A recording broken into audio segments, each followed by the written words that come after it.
Olá, crianças, tudo bem com vocês? Hoje vamos para uma aulinha de história. Povos da Índia, China e Japão.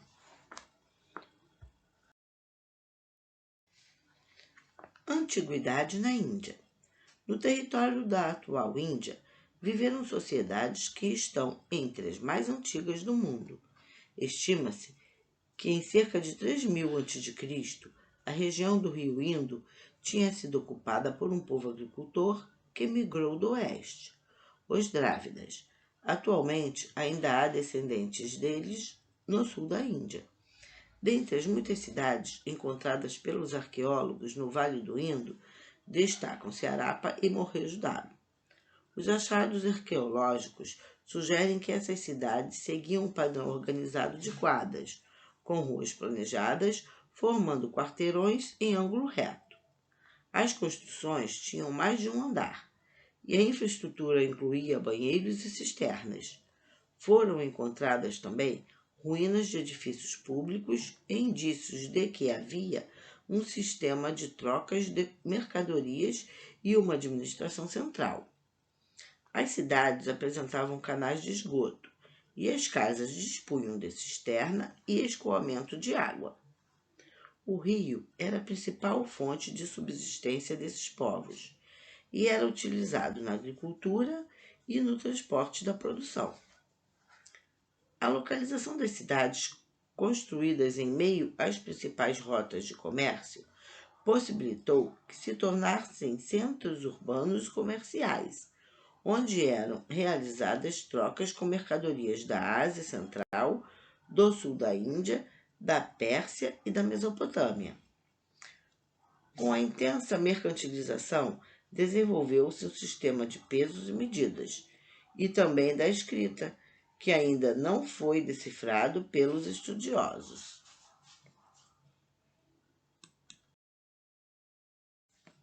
Período Védico. Por volta de 1500 a.C., grupos nômades da Ásia Central, chamados de arianos, ocuparam gradualmente o noroeste da Índia. Esses se disseminaram pelas margens do rio Ganges. A dominação ariana na história da Índia ficou conhecida por período védico, porque a maior parte da informação sobre a época está narrada nos Vedas, uma compilação de textos sagrados que reúnem conhecimentos sobre variados campos da sociedade. Os arianos se impuseram sobre a população estabelecida na região por meio da força, uma vez que detinham o conhecimento de luta com arco e com carros de guerra usando couraças. Ao se estabelecerem, criaram uma estrutura aristocrática, com reis em um regime de hereditariedade, e repartiram as terras em fazendas individuais, rebanhos e regiões para cultivo de cereais.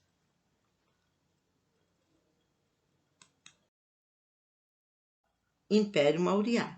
Por volta de 600 a.C., a Índia estava dividida em 16 grandes reinos chamados Mahajapanada, que viviam em constantes conflitos até que o reino de Magadha subjugou seus vizinhos, formando posteriormente o Império Maurya, em 321 a.C. O apogeu do Império Maurya ocorreu sob o comando de Asoka, que conquistou uma vasta região que abrangia quase a totalidade do atual território indiano. Além das conquistas territoriais, Asoka destacou-se por ter sido o grande difusor da religião budista. Em seu governo, usou os princípios da não-violência, da tolerância religiosa, da caridade e da bondade em promoção da paz. Asoka realizou muitas obras que visavam ao bem público, como hospitais, estradas, canais de irrigação e abrigos para os viajantes ao longo das rotas de viagem. Nesse período, o comércio interno se desenvolveu e as trocas externas floresceram, destacando-se o comércio com China e Roma. Após sua morte, o império fragmentou-se e passou por um período de invasões de povos do centro da Ásia, voltando a ser unificado com a ascensão da dinastia Gupta em 320 a.C. Nesse período, houve grande desenvolvimento cultural na Índia e a popularização da religião hindu, que era seguida pelos imperadores. Por volta de 550 d.C., a dinastia Gupta entrou em declínio com a chegada dos hunos, povos nômades da Ásia Central, e a Índia voltou a se dividir em diversos reinos. Hinduísmo. A religião desempenhou papel importante na Índia. Os arianos desenvolveram o hinduísmo, que engloba tradições culturais, valores e crenças, e com o passar do tempo, ele se espalhou por toda a Índia. A base dessa religião são os Vedas, dos quais são tirados todos os ensinamentos, incluindo a organização da sociedade em castas, a crença na reencarnação, a meditação e a yoga. Esses princípios religiosos eram transmitidos pelos sacerdotes, que tinham poder maior que os reis. No hinduísmo, há muitas correntes, com vertentes monoteístas, politeístas, panteístas e até ateístas. Estima-se que essa religião tenha atualmente mais de 800 milhões de adeptos, a maioria indianos. Budismo. Outra religião que surgiu na Índia foi o budismo, no século VI a.C., com base nos ensinamentos de Siddhartha. Siddhartha nasceu na região onde hoje é o Nepal, em 563 a.C. De acordo com a tradição, aos 29 anos, já casado e com filhos, ele deparou-se com pessoas idosas, doentes e pobres, e passou a ter consciência da morte. Em seguida, renunciou à riqueza, à família e todos os laços pessoais e saiu em busca de uma nova vida. Durante anos, ele teria aprendido técnicas de meditação e questionado sábios em busca de respostas sobre a vida e o sofrimento. Rejeitando as orientações dos Vedas e após intensa busca espiritual, ele tornou-se Buda, que significa despertar. Passou a ser conhecido como o Iluminado e a pregar a supressão dos desejos, origem de toda a tristeza do mundo. Na doutrina budista, a felicidade consiste em agir com moderação no trabalho, na alimentação e em relação aos desejos. Ao seguir o chamado caminho do meio, levar uma vida equilibrada e controlar impulsos, os adeptos acreditam que é possível atingir o estado de Nirvana, a paz perfeita, e escapar do ciclo da reencarnação. A sociedade de castas. O hinduísmo fundamentava-se em alguns conceitos-chave, e um deles era a divisão da sociedade em castas. No hinduísmo, considerava-se que do corpo de Brahma, Deus criador do universo, teriam se originado pessoas que formariam 4 diferentes classes sociais. Com base nesse pressuposto, desenvolveu-se o sistema de castas, que explicava e justificava as diferenças econômicas e sociais entre os indivíduos. Assim, os brahmanês, responsáveis pelos rituais religiosos, e os kshatras, representados pelos guerreiros e o rei, ocupavam as castas superiores. Abaixo estavam os vaixás, comerciantes, artesãos e agricultores, seguidos pelos sudras, pessoas que deveriam servir às outras 3 classes, geralmente trabalhadores braçais. Havia ainda os dalits, considerados intocáveis, por não terem saído do corpo de Brahma. Alguns historiadores acreditam que os intocáveis pertenciam a comunidades nativas de determinadas regiões conquistadas pelos arianos e por isso haviam sido subjugados. Normalmente, os Dalits realizavam os trabalhos considerados indignos pela sociedade indiana, por envolverem contato com mortos, excrementos e sangue. Esse sistema regulamentava toda a vida dos hindus, estabelecendo as atribuições de cada casta e também as proibições, como o casamento entre pessoas de castas diferentes. Idade na China. A China tem a história mais longa e contínua de qualquer outra sociedade e não teve origem em invasões de outros grupos e sim por povos locais. A cultura chinesa influenciou ao longo da história o desenvolvimento de seus vizinhos, como Japão e Coreia. Estima-se que entre 7.000 a 5.000 a.C., já havia algumas comunidades de agricultores que habitavam a região do Rio Amarelo. Esses grupos viviam da agricultura e da pecuária. A partir do terceiro milênio antes de Cristo, com o avanço das técnicas agrícolas e o aumento da população, esses grupos passaram a se organizar formando reinos. Diferentes linhagens ou dinastias de reis e imperadores governaram a China. Por isso é comum dividir a história antiga da China de acordo com os períodos em que cada dinastia governou a região.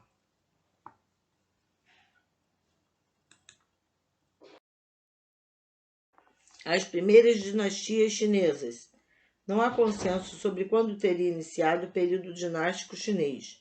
Sabe-se, porém, que por volta de 1600 a.C., uma comunidade começou a destacar-se na região e deu início ao processo de unificação das demais, os Shang. A dinastia Shang governou até cerca de 1050 a.C., e a ela se atribui a padronização da moeda, que impulsionou o desenvolvimento do comércio e da escrita, contribuindo para a integração da região. Durante esses séculos, os chineses aprimoraram a metalurgia do bronze e a tecelagem da seda, e ainda desenvolveram a produção de cerâmica usando altas temperaturas. Por volta de 1100 a.C., a dinastia Shang entrou em crise com a chegada de povos vindos do oeste, os Zhou. Eles depuseram os Shang e assumiram o poder até 256 a.C. Durante a dinastia Zhou, houve intensa expansão territorial. Em razão da grande extensão, foi preciso dividir a responsabilidade de governo. Assim, a China foi organizada em dezenas de províncias governadas por pessoas próximas aos reis, como parentes ou aliados, que ficavam encarregados de governar uma cidade murada e seu entorno. Com o tempo, esses territórios tornaram-se cada vez mais independentes do poder central e, consequentemente, os reis foram perdendo o controle. Somada a essa crescente autonomia dos chefes locais, a partir de 800 a.C., diversos povos do norte invadiram o território, enfraquecendo a dinastia Zhou e reduzindo seu poder e território.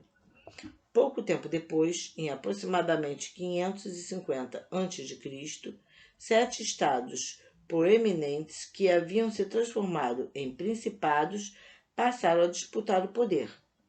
Entre 475 e 221 a.C., houve uma época de grande instabilidade e guerras na região, que foi denominada de período dos reinos combatentes. Em 256 a.C., o último rei Zhou foi deposto pelos Qin, que reunificaram todo o território e ainda estenderam o império sobre uma parte do sul. A China Imperial. Em 221 a.C., a China iniciou uma nova fase em sua história, o período imperial, que se prolongou até 1911. Neste ano, Shi Huangdi, da dinastia Qin, proclamou-se primeiro supremo soberano, título retomado por todos os reis chineses posteriores.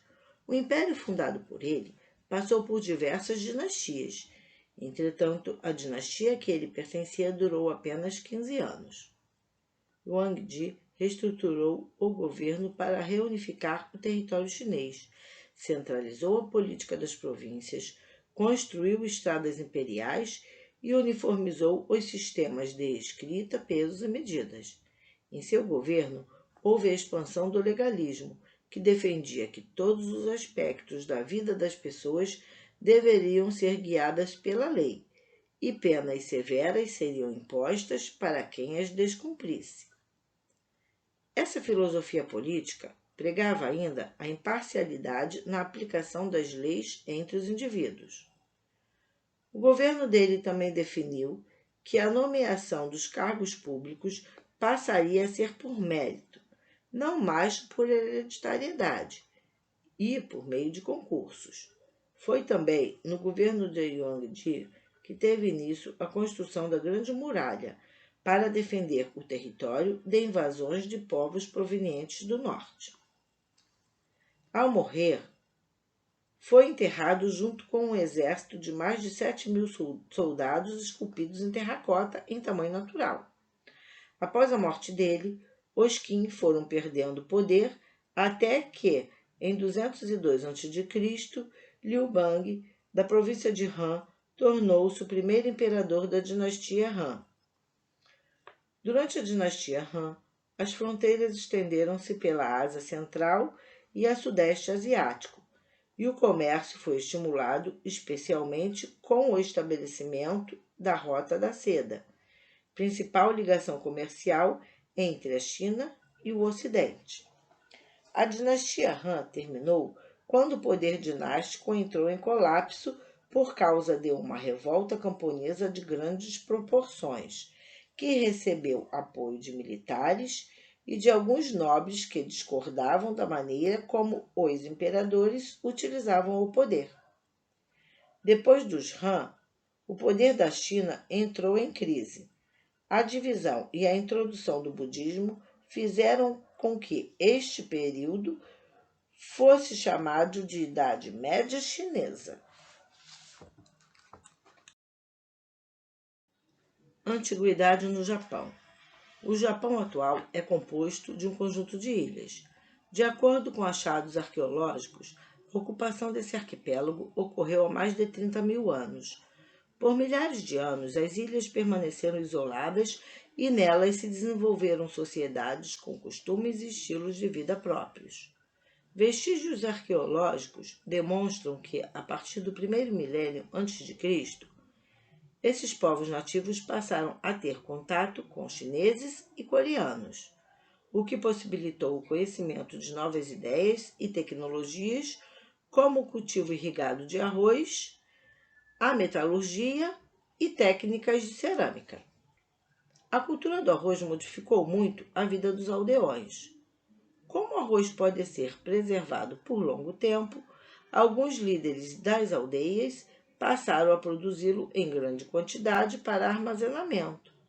Entretanto, o cultivo dependia da estação, do ambiente e do clima. Para o cultivo de arroz era necessário o trabalho coletivo. Para viabilizá-lo, houve divisão do trabalho e, consequentemente, de grupos sociais. Com base nessa divisão, riqueza e pobreza passaram a ser calculadas de acordo com a posse de terras e o acúmulo de grãos. Dirigentes de aldeias passaram a formar clãs poderosos.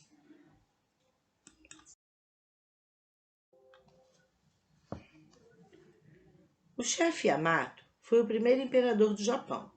Os governantes desse período, assim como seus sucessores, foram bastante influenciados pela cultura chinesa, principalmente após a introdução do budismo e do confucionismo na região. A partir de então, a corte imperial e a organização social japonesa passaram a seguir o modelo chinês, incluindo a adoção do sistema de serviço público por mérito e do sistema de escrita chinês, o kanji, baseado em caracteres ideográficos. Essa inovação facilitou o desenvolvimento da medicina, da astronomia, o uso de calendários e a difusão do confucionismo e do budismo. Havia também um grande número de pessoas que eram enviadas à China em missões diplomáticas, com o objetivo de trazer para o Japão mercadorias e novas ideias. Essas missões ocorreram durante séculos. A última delas, de que se tem registro, foi em 838, momento em que a cultura japonesa já começava a se distanciar da chinesa. O shintoísmo.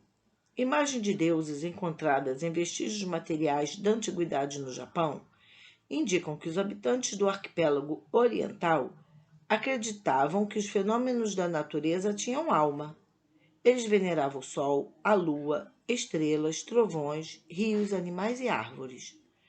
Tudo que lhes parecia forte e não compreendiam como fenômeno natural era cultuado como força sobrenatural.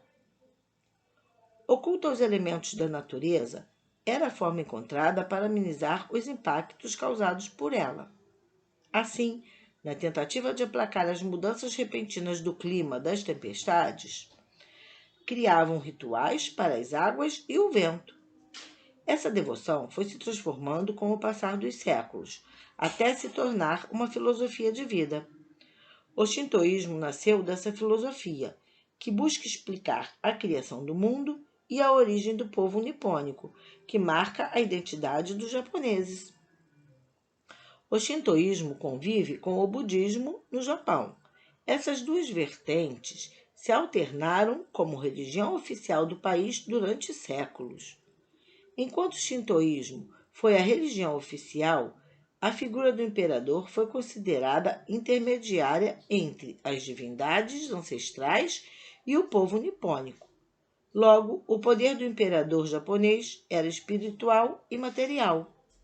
A última fase shintoísta no estado aconteceu no período Meiji, iniciado em 1868. Estendeu-se até o final da Segunda Guerra Mundial, quando o Japão saiu derrotado e o imperador renunciou a seu caráter divino. Desde então, o país é um estado laico, mas o shintoísmo continua sendo uma das religiões mais populares na contemporaneidade. Bom, gente, este foi o recadinho de hoje, tá? Espero que tenham entendido. Deem um like, se inscrevam em meu canal e até o próximo vídeo.